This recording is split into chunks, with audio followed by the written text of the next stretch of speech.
Animation is a versatile medium. The most commonly seen techniques today are hand-drawn 2D animation and CGI animation, but many films are also made with cutout paper, stop-motion animation, or even a blend of techniques. So even before thinking of the style of the storyboards and the sound design, the techniques from which creators can make a film already offer a vast panel of options. So in the midst of all this, how do animation film directors choose their technique for each project? For some artists, there's no question. This is Daniel Sterling Altman. He directed Karateka, which won Best Student Film at both AnimaFest Zagreb and at Annecy in 2024. Here he is at the Meet the Authors Q&A at Animest Bukarest the same year. Honestly, stop motion is what I know, so for sure with making the storyboard, it was all already in my mind with this exact technique, this visual. So in a way, I wonder how much the script would have changed if I knew it was going to be live action.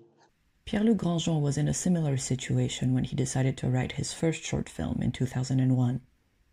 At the time, Grandjean was a sculptor for a stop-motion show at the French studio Folimage, and this was his first contact with animation.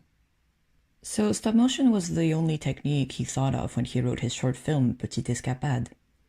Grandjean didn't have experience as an animator, but he still wanted to try his hand at animating.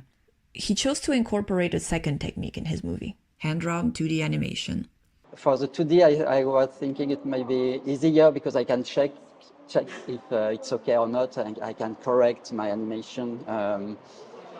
But in stop motion, you can't. If it doesn't work, you have to do it again. And so I was a little shy, maybe, about stop motion at this moment.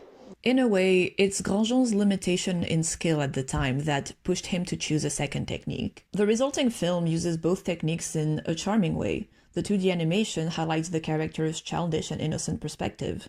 So this choice born from a constraint feeds into the film's story and themes and boosts creativity. Even as Grandjean's skills developed and he grew as an animator, this is an approach he kept in his future works. It makes you think in another way. For the 4 seasons of Leon, for example, we didn't have so many money, and but there were some scenes with many characters and an audience. So with Antoine Lancio, we decided, okay, the audience will be a line of characters, very small, and the puppet of the Boniface, it was his name, is like this, and the audience is very small, and this was very funny. Visually, it's really interesting. Constraints are, of course, unique to each technique. Grandjean gave us the example of having a character moving closer to the camera. With puppet stop-motion animation, you simply move the character closer to the camera and adjust the focus frame by frame. However, with paper cutout animation, you would have to make a new model for each frame to make the character appear bigger and bigger. It would make sense to pick the technique based on its limitations and on how it allows the story to be told. But Grandjean always chooses a technique according to what he wants to experiment with at the moment. For animators like Grandjean, animating and experimenting go hand in hand. They play with different mediums to discover what works for them and what doesn't.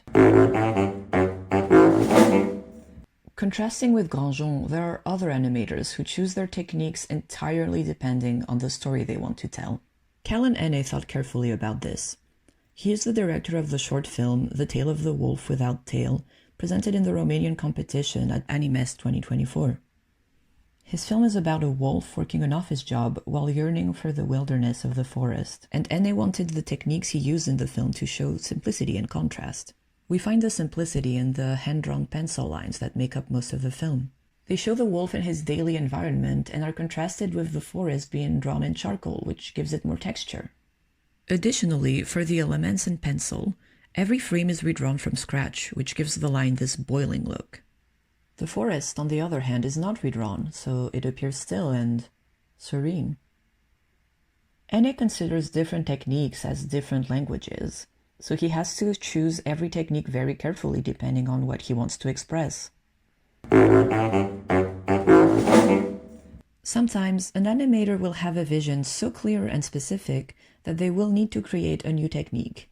The most famous example of this is perhaps Alexandre Alexeyev and Claire Parker's Pin Screen, which they invented in the 1930s. This invention was born from the desire to recreate the look of engravings in animation. To achieve this contrast between light and darkness, Alexeyev and Parker constructed a screen made of white tubes holding black pins. Each pin can move in and out of its tube and cast a shadow on the screen. This allows for a lot of nuance between black and white, depending on how far the pins are pushed in.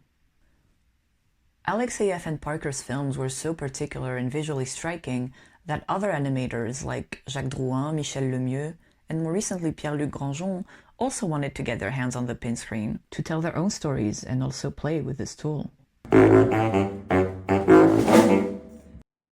Even before the invention of the camera, artists were experimenting with optical toys, like the praxinoscope or the phenakistoscope.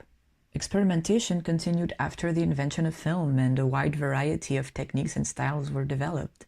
Whether an animator picks a technique because they want to play around with it, or because they think it's the best way to tell their story, or even because they want to realize a very specific vision, animation is a field for experiments and for play.